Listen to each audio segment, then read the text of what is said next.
Hello viewers, this is Diemboyas, DFTV, Diemboyas Family TV.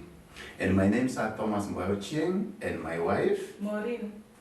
We've been discussing family matters because we feel it's very important for these matters, these subjects, these sensitive topics to be discussed. A lot of families break up. We as Diemboyas, we support family because we feel it's very important for the families to stay together. You know, as they say, when two bulls fight, the grass suffers. In a family, when two members of the family, the father and the mother, the wife and the husband, when they fight, they separate. The children are the sufferers, they suffer the consequences. And with our TV, we are trying to discuss these topics which make people separate, which make marriages break, so that the sensitive topics which are not discussed are now openly discussed through our media. I welcome you all. I take this opportunity to welcome our viewers. We thank you for your support. We've been getting calls, we've been getting mails, we've been getting WhatsApp inboxes about the topics we have discussed before. And we are glad that you support us. And we appreciate your support. So, my wife, what do we discuss today? So today's discussion is about how to overcome primitivity and build intimacy in a marriage or relationship.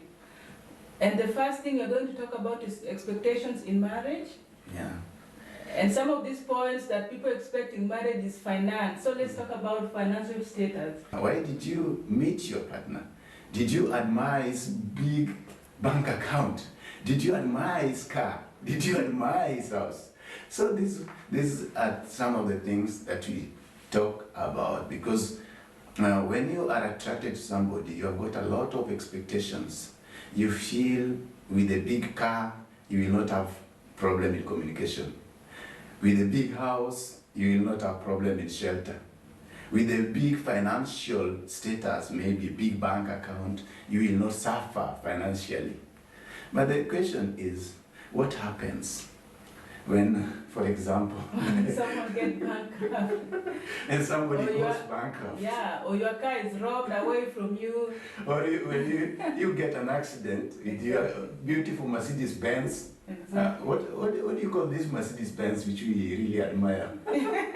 Mercedes Formatic. Formatic, you get an accident and it's broken down and it's written off. Yeah, so the marriage will be over because you came to this marriage because of finance and because of the car. And what if somebody is fired or retires from employment and now the income is very little? Low, yeah. That means the marriage is also destroyed because the marriage was based or grounded on the financial status of this partner. Yeah, so these are the points we should discuss, because these are the expectations. Sometimes you come into relationship because of such kind of things like finances or etc. etc. What I wonder is, which my wife can tell me, if somebody is poor in financial, let's say somebody is unemployed, or somebody has just graduated and has not been employed, or somebody is not really lucky to find a job, can you marry such a person? Of course, I think what we should look is the capability of that person. Because you can't say, I don't want to marry you because you don't have a job at the moment, you don't have money at the moment. I think it's good to start together as a couple, even without money or with money. But I think it's good to start the way you are, the way you find that person. Bring your support in that family. Even some women, you can be working, and some men cannot be working. So I think it's good to start together. I think the money that the two people bring together is better than the money that one partner has made before you get contact with him or before you knew each other. It's good that you have this finance, the two of you, then you know how to manage it. For example, if I come into a marriage with a billionaire, let me just say like that, the person has big cars, all of the luxury things people talk about. And I don't know how he managed to get this, and I don't even know how to manage that. I'm just there because of the money. If something happens, I can't. You are there to squander. I can't chip in. But if You are there to help him. Yeah. You are there to help him spend the money. Exactly, yeah.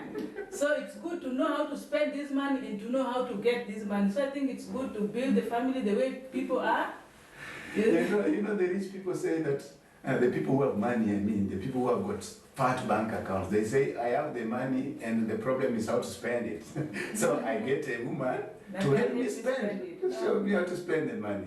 But my problem is, my worry is, or what I've been thinking about, according to the research I've made and what I've read, is that also in the Bible it states that a good woman makes the house. So sometimes when a woman goes to a billionaire and finds a good house, a good maintained kitchen, a good bedroom, a beautiful car, sometimes I do think that there must be a woman behind this, because I support this, what is in the Bible. The Bible says that a good woman makes the house. And normally, I've lived not so long in this world, but I'm old enough to know that a good riches comes when a man is supported by a woman. A woman is really the core, because without a woman in your life,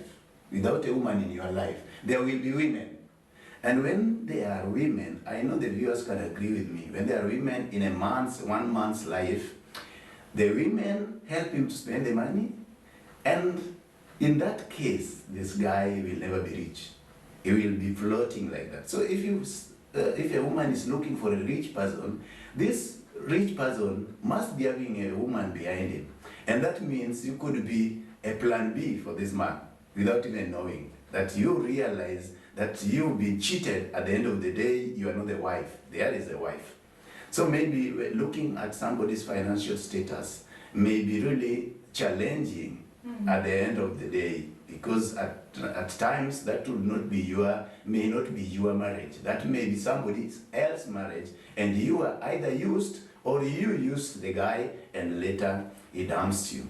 But a rich man who has got money, who has got everything, who is comfortable, in my view, as a woman already. So, as my wife is saying, I think it's necessary to look at the person. What does he have as a person? What is inside him? How is his heart? What is his character? Even though most people say we first admire the person, look at how handsome the person is. Does he have six-pack? Or is he well-built? Is he short or tall? Is he dark and tall? These are the factors the women look in the men. And also the men also. Is the lady beautiful? Does she have a beautiful smile? But sometimes these are basics. When somebody comes into a relationship with this kind of expectations, at the end of the day, after some few days, these disappear. We say they fly through the window. Like now in the financial status, when the money comes down, when the financial status comes down through retirement, through robbery and violence, you are robbed and all the money is gone and all the gold is gone. Your house gets burnt down. Will you get out of the marriage? The car is broken and is written off, and your husband or your wife cannot afford any other car. Will you run away because now he is riding on a bicycle or is riding on a donkey? Will you run away? So these are the expectations which sometimes could really hinder us. And this is what we call in last discussion as primitivity. You come into a relationship because of just one point, which constitutes just 1% of the marriage life. Yeah, on the marriage life. What other point would you talk about? The next point we're going to talk about is emotion. How do we guide our emotions in marriage or in relationship? Yeah, sometimes this is I take it as a core to the relationship, the walls, the cornerstones of the relationships. Because if you don't guard the emotions of your partner, the relationship may not last. the marriage may not last, because the spouse needs you to guard his or her emotions. How do we do this? How do we do this? At times, the Bible, I always refer to the Bible because that has been my guide, and I love a reference. I love where I refer to. I love what guides me, and that's why I love the Bible. Maybe the Quran also has got guidelines. Maybe the books the professors also wrote. I like reading a lot. So the Bible says that some concept, there is a concept in the Bible which I want to talk about, that the knock and the door will be opened up to you. Knock and the door will be opened unto you. That means that you have to knock so that the person inside can open the door for you. So my question here, if I use this concept in relationship, who is supposed to be knocking? And who is supposed to be opening the doors? Because the person, if the woman expects me to knock, in other words, to turn on. I know the others understand what I'm trying to say here, my point. The woman expects the husband to knock, to be knocking, so that she's opened up. You know, you knock and she will open. What of if this wife or this person has locked herself inside the house? Whether you knock throughout the year, she will never open to you. If you knock, you want to understand your woman's emotions, and she has locked herself, will you get insight so that you help her manage the emotions? Will you get insight so that you understand her emotions? So I think this is the point. A partner is supposed to open up so that your man or your wife can understand you emotionally. You should not wait to be turned on. I said in the last program that you are not a machine, you are not an electronic, you are not a TV to be turned on, you are not handy to be turned on so that you work. You should be open so that when this person knocks, not even knocking, when you feel the footsteps of the person coming to knock, then you are already turned on, you are already at the door. You just want to open. And when I say this, I know you are reading the lines, between the lines, because a lot of people may wait for the other partner to knock. What is your responsibility in the what is your contribution in the relationship? What is your contribution in the intimacy building? Because one person is not one person agenda. Love is reciprocal. You give and take. Most people expect, I think my wife is boring, you know. I also used to have this problem. As I told you before, we are talking from experience. We are not PhD holders in relationship matters on counseling, but we talk from our experience and we want to share them naturally with you, viewers. A lot of men, they say my wife is not turning me on emotionally. My wife is not attractive. My wife is not attracting me like other women. My wife is dull. No. What is your contribution to this attraction? Have you really made your wife look the way you want? Have you really brought your wife to the level that you can be attracted to her also emotionally, also intimately? What about your man? Are you there? Let's say something. Yeah, I think for the men, if you say that your wife is not attractive to you and some other women outside are attractive to you, then you should find out why are these women attractive to you. The way they dress, or the way they talk, or the way they walk, or the way they make up themselves. So if it's like that, then why don't you make your woman at home so that she can look like that? If it's makeup, you can buy her, she can make herself. If it's clothes, you can buy her the clothes, she can wear them so that she attracts you. Some men do say that if I make my wife beautiful, she will she will run away to the other men will be attracted to her, and I will lose my woman. That's why they fear. What would you like to say about this?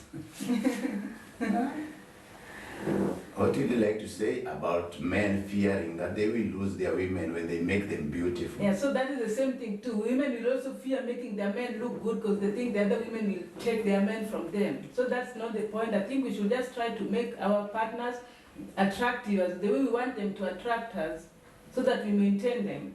Yeah, I think before somebody gets into a relationship or into a marriage, you are already attracted to the person, Exactly. either emotionally or I would say passionately or in any other form that you decide that this person is the best one suited for me. What really happens? Because after sometimes now you feel you are no longer emotionally tied to the woman. What makes this? What breaks this down? That you are no longer attracted to your woman, you are no longer attracted to your man. When you married your man, that was the most handsome man.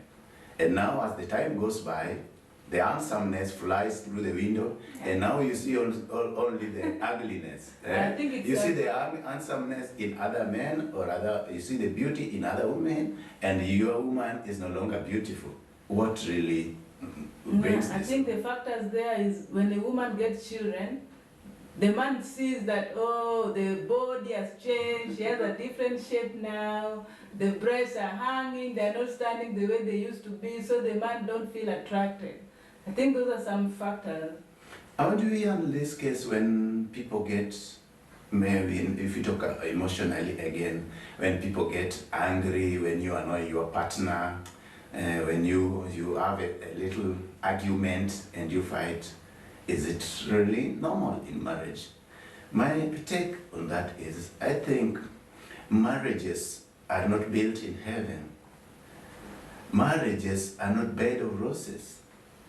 There are difficulties, there are challenges, because the woman is coming from one background. The woman is coming from as a different character from yours. The woman is a stranger, and she's coming to you because she's attracted to you because you are once handsome, or you are attracted to your woman because she was once beautiful, and she has got a character inside her. When you disagree, when you argue, when you fight, like sometimes people fight, is it not just a normal occurrence in a relationship, or is just something when it happens, so people should separate? Because I'm thinking of my parents, or our old parents, our grandfathers. They maintained their marriages until the end. Did they not used to fight? Did they not used to disagree at times? I remember sometimes in Africa, our mothers are even sent back to their parents when they disagree, when they fight. But it's really strange that after some months, or some days, or some hours, they are back to the family. So does it not show that disagreements in marriages and relationships are normal occurrences? What do you say about this? Yeah, Because I I think if somebody can just, when you disagree once, you want to move away, you want to break the relationship, then I think somebody could just get about 2,000 relationships in his or her life, and that will be so dangerous in the world of today. And that would be very unfortunate, as I said before, for the children or the offspring or the family. I think it's normal to disagree in the family. It's a normal life. Even at work, you can disagree with your boss sometimes, or your working partners, and it doesn't mean that you have to quit the job. Or sometimes your children, they can annoy you, they can do some awkward things that annoys you. You can even end up beating them or disciplining them, but it doesn't mean that now you disown them, that they are not your children because you disagree. So I think disagreement is normal in a human's life. And it makes somebody to know that, oh, there I made mistakes, so next time I have to handle myself like this so that I don't annoy this person.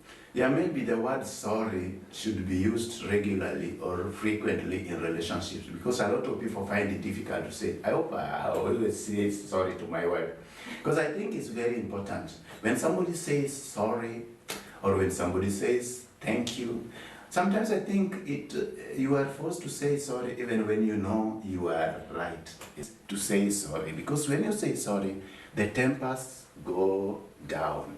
And when the tempers go down, you start again.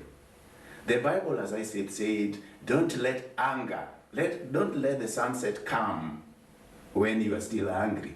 It doesn't mean that when you fight during the day, at night, the woman can go back to her brother and sleep at her brother's place or at her mother's place, or the woman can sleep in the living room, or the woman can go and sleep in the toilet or in the kitchen, or the man will go away and spend time drinking in the bars to relieve the stress. I think that doesn't solve the problem. Instead, it makes them bigger and bigger to solve. I think when people disagree, you sort them out, even in the absence of the children, because the children also notice when the parents disagree. The children know really when the parents are happy, when the parents get along nicely, and the children also know when you are unhappy. I remember one time my daughter was telling me, hey, Father, you are not eating today, and I'm also not going to eat. If you don't eat, I'm not going to eat. I know you quarrel with mom, and that was the most embarrassing moment in my life. Because the kids are not supposed to know that. The kids are supposed to know that you get along well, because that's when they are happy. You see the kids playing around, and they want you to play along with them, because they know you are happy. And that's why sometimes I have seen in Europe, when your child will pull you, Father, come and kiss my mom. In Africa it's not like that. But the kids like when the parents are attracted to one another, when the parents are together, and they really feel bad. They cannot just talk. They really feel bad, and they could even fall ill, or they could even be emotionally affected when the parents disagree. So it's also good to be aware and to be cautious of the emotional status of our partners, so that we help them come out of anger, get happiness that they deserve in marriages. Okay, that's nice. How about communication? How does it affect marriage or relationship? Yeah, people have got expectations in a relationship, as we said before. Earlier in courtship, the communication was very, very tight. There was no room that the spouse could live for the other. When you were at work, you could call your wife or your husband. You wanted to talk to him every now and then. You wanted to talk to her every now and then. You want to know how she's doing. But now when people come into serious relationship or marriage, people tend to forget that this is supposed to be a continuous process. Sometimes the marriages start in a very low level. Very low level. You just attracted to somebody, and in few months, some people say you have to know one another for 2 years minimum. But it doesn't work like that. Some people know one another 3 days, they get married. In Africa, your aunt introduces a woman, a wife for you, and they still get along. We remember our parents, most of our parents were introduced like that. They never fell in love and courted for that long. They never knew even each other. They never even knew one another. They knew one another the day they got married. And it's very funny, our culture, the women were dragged to the homes of the would-be husbands, and it was so terrible. The women could wail, but at the end of the day, they made their homes there. The women were married, and they are happy, and they lived happy ever after. And that is in the past. But nowadays, people meet in social media, sometimes in Facebook, sometimes in WhatsApp, sometimes in Twitter, Instagram. What do you think affects mostly the communication? Why the communication deteriorates? Yeah, I think that is due to social media, the WhatsApp, Facebook, or Instagram. People tend to spend most of their time in social media. Yeah, I think it's a big problem, media today. We have Instagram, we have WhatsApp, we have Facebook, we have Twitter, we have Snapchat, forums whereby you can even call for free, you can even video chat. This is also making communication between partners a misery, because while your courting is so tensed, it's so nice, it's so interesting, but when you now come to live together, for example, you get used to one another. In fact, communication even in the family nowadays has become so less, because the children, if they are grown-ups, they have their handies, they are always chatting. The husband is there also with his handy, is chatting, is WhatsApping. The woman there is with the handy, is chatting. Maybe she's just communicating with the workmates or the friends. Maybe the husband is also communicating with his boyfriends or some relatives or friends.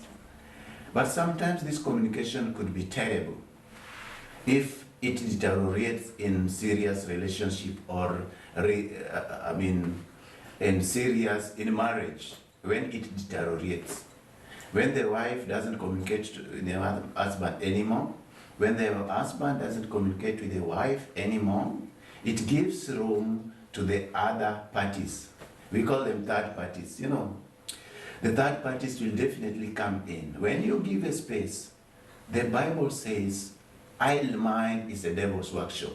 When you make your partner idle, without any message, without any communication, without any telephone calls, at this time of age, at this age of time, in this era, then you give room to idleness, you give room to loneliness, and loneliness can lead to several destructive behaviors in our spouses.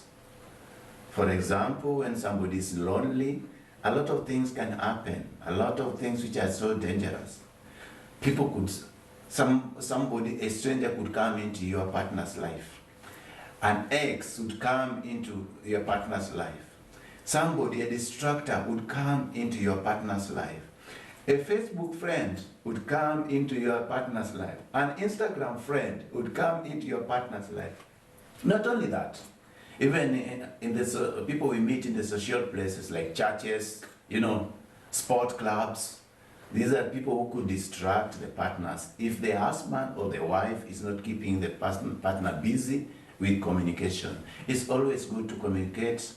Ask the husband or the wife, where have you been? What have you been doing? There are times that you need to communicate with your wife, your husband. Just try to find something to discuss. Just try to find something, a conversation.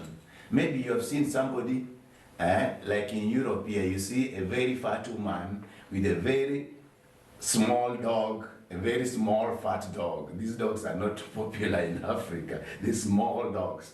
And you see them on the street. You see the woman walking and dragging the dog. Or you see a disabled man in a wheelchair trying to make his way around with this electronic, this motor wheelchair. And at the same time trying to pull a very fat dog, you know. In Europe, they like dogs. That could be funny for us Africans. You see something funny on the street like that, you just call your wife and, oh, I've just seen something very strange and very funny. Or you see an accident, or you see anything. Or you see somebody nice dressed. You see a nice dressed lady and you admire the dress. You just call your husband and say, oh, I just saw another lady wearing a very nice African attire or European attire or the newest fashion or something like that. Just try to find a topic to discuss with your man or your woman. Just keep your woman or your man busy with communication, because as long as you are giving a space, you are giving a space to a stranger into the life of your man or your wife, because you could give room to even fleeting. Fleeting comes in. Most fleeters, or most people who fleet, they are lonely people. They are people who are disappointed. They are people who have time. They are people who have free time. They are people who want someone to talk to. They are people who have got a lot of things in their hearts. They want to put them out, vomit them out, and you are just looking for somebody maybe this person will 100% or 80% be the opposite sex. That will be either you, a friend, a girlfriend, or a boyfriend, if that's a woman. And this could be so destructive. Most fleas are not serious. They are just jokes. They're just things to buy time. They're just things you do to make you feel happy. You know, this room comes because there is a room between the partners. The partners should not leave room. This is your, like my wife always say, that your husband or your wife should be the best friend that you have. And that's why you choose him, you choose her among other women to be your wife. She must be the best friend. She must be the person you want to write a message to. Then she must be the person you want to Snapchat with. She must be the person you always want to like his or her photos. She should be the person you must tell everything you are feeling, or anything which comes into your mind, or any new idea which comes into your mind, or any joke which comes into your mind. Because most of these days we have our Andes all the time. So why do you use Andy? What do you use Andy for? If not just to communicate. And social media is really destroying relationships if we are not careful. We must control them, we must put them in their places, and we must be able to manage them well. If not manage them well, then the relationships are spoiled. But our aim as Diemboyas family, we try to advocate for the families to stay together. Most distractors are not serious. They just want to spoil you. They want just to spoil your relationship and then laugh at you and then gossip about you. They say, oh, he tried and he could not manage, but they are the ones who distracted you. She tried and she did not manage, and then they are the ones who distracted you through communication.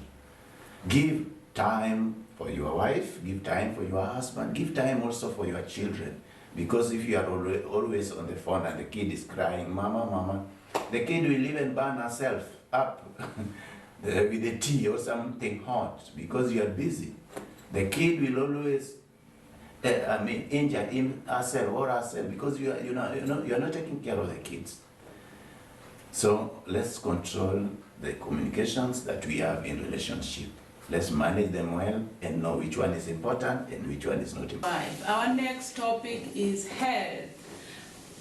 How does health affect our marriage? It's very sensitive because it's something that can come. You might find somebody just normal, healthy, and after some months or some years of marriage, this person has accident and he gets handicapped. Most people admire the beauty of the person, the structure of the person, the figure 8 in the woman, the six-pack in the man, the dark and tallness of the man. These are the things we look at. What happens when there is a change in health? When you get into a relationship and you discover the man is asthmatic, for example, how are you prepared to manage that? You get into a relationship and you discover this guy or this woman is not healthy, is not living a healthy life. She's untidy, she doesn't clean herself, she's stinking or smelling, she has got this natural odor which you never used to feel because she used to put a lot of perfumes, you know. People can, in courtship, cover a lot of things, but when you enter into real life, real marriage, that's where you discover the real person. You discover this person is not really as healthy as you thought. This person does not know how to brush the teeth. You know, there are things people learn. There are things people do as hobby, but there are things which people must do in their life in order to be healthy. My wife works as a dentist, and she always tells me there are professional ways of brushing the teeth. A lot of people don't know this, so you just do it. And then at the end of the day, you have got this mouth odor, this mouth smell. So it smells so much, so that nobody would like to stay next to you. But then, it's just ignorance. It's a matter of ignorance, or sometimes carelessness. Someone must learn. If you know how to get somebody out of this, why can't you take the opportunity and love in a polite manner and tell your spouse or your wife, oh, baby, come here, today I want to clean for you your teeth. I want to brush, I feel like brushing your teeth today for you. Without somebody noticing that there is something you have seen or there's something you feel. You put it in a good manner, in a friendly manner. You brush for her teeth. You cut for her nails, or you cut for him the nails, you know. In Africa we used to say, this woman loves me so much that she cuts for me my nails. You know, she doesn't want me to have dirty nails. So sometimes you just call your spouse and say, oh, today I want to make for you your nails, I want to clean them for you. You know, that is love, without somebody knowing that you have noticed a weakness. Do it out of love. Don't do it out of criticism, or don't demoralize the partner. Don't criticize the partner so that she feels that, oh, I am untidy, this person is now seeing that I'm not the person he married, you know, this person is now seeing other beautiful women, other clean women. No, just accept it and do it with love. At times, you find your partner is even dreaming at night, loud dreamers, you know, I don't know how they call them, but they dream loud at night. At night, they dream so much that you cannot sleep. You'd say, oh, wake up, you're dreaming loud, you are mourning. And then the person will be like, oh, you woke me out of my sleep, I did nothing, you know. People dream loud unconsciously. This is not something somebody does just like that. It's nature, it's natural.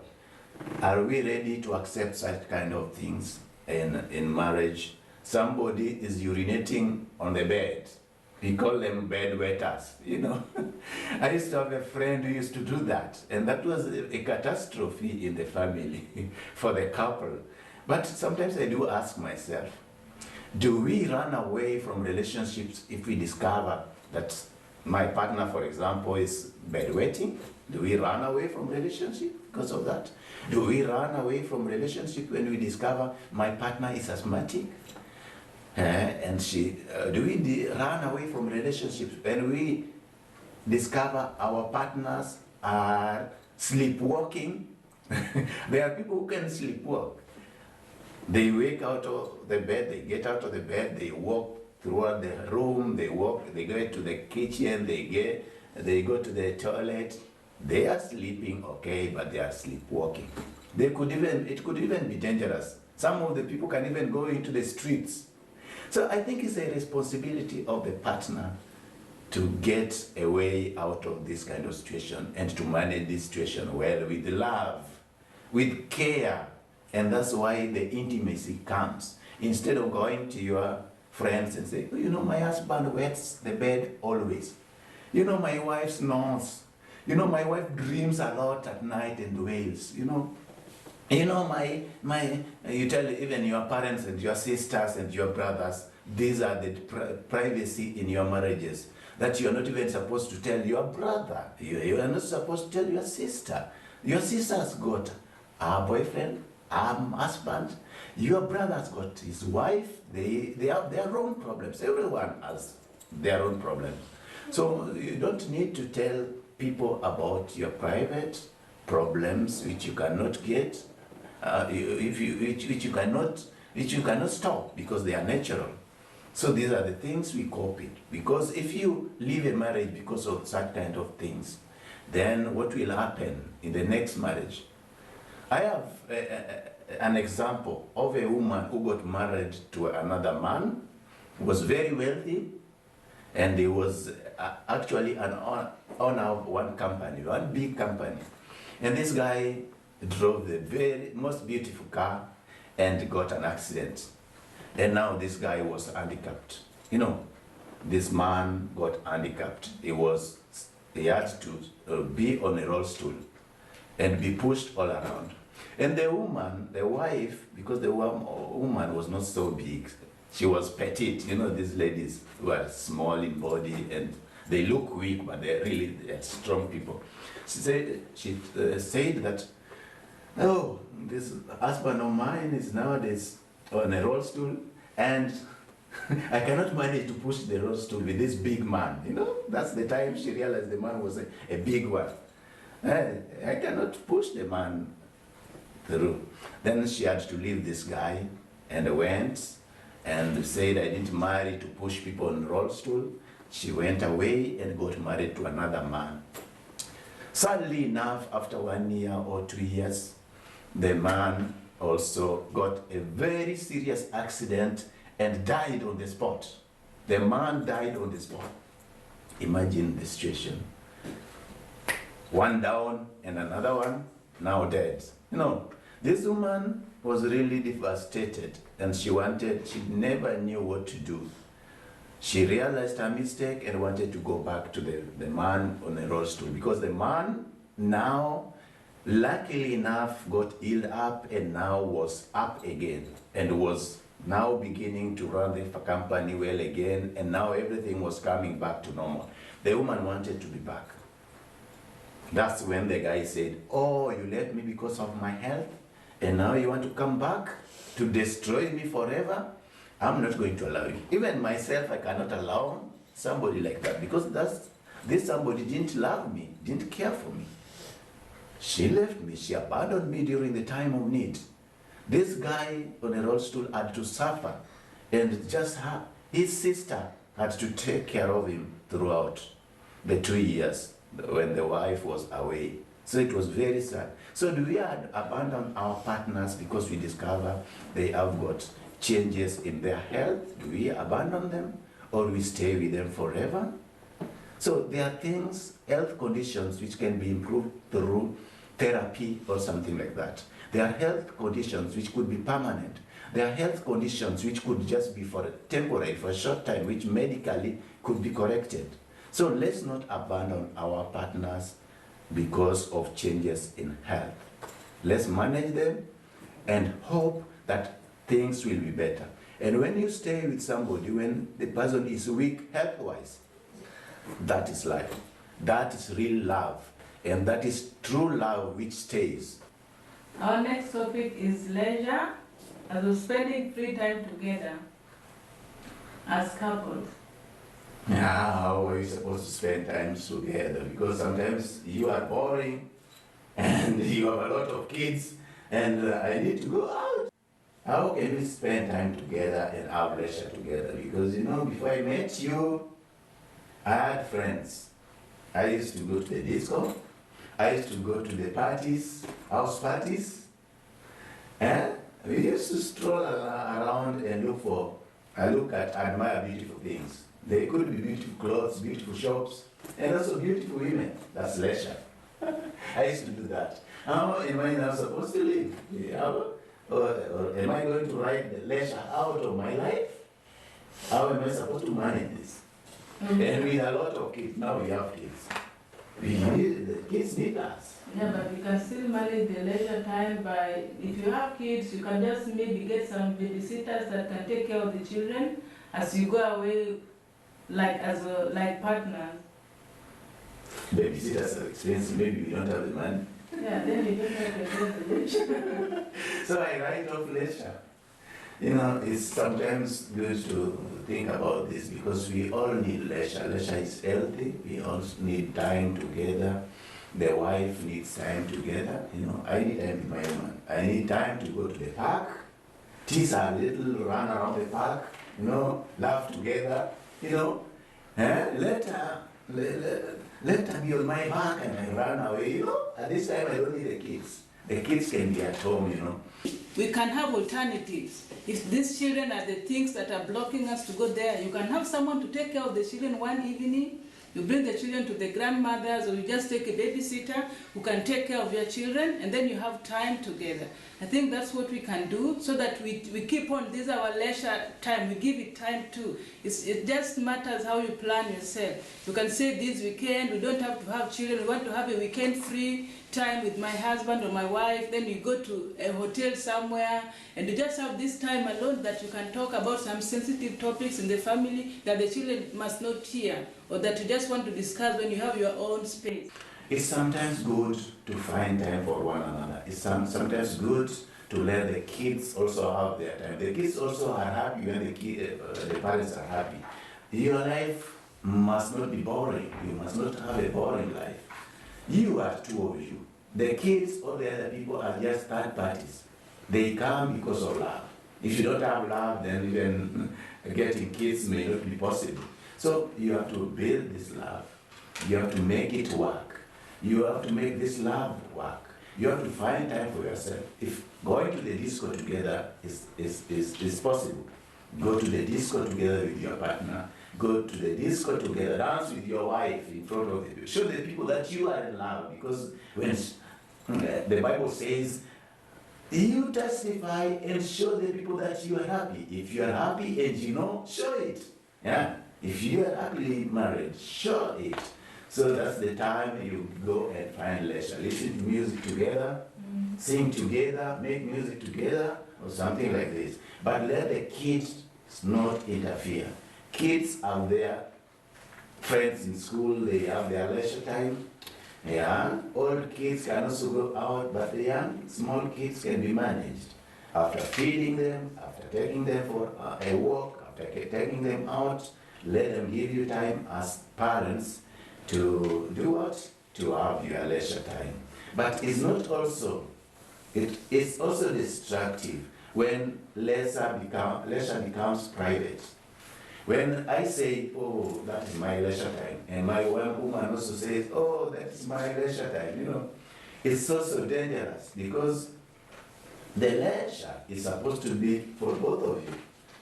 I bought you because I wanted you to bring leisure into my life. I married you because I wanted you to entertain me. I married you because you are the best friend who I could move around with and have leisure with. That's why we used to go to the cinema when we were still courting.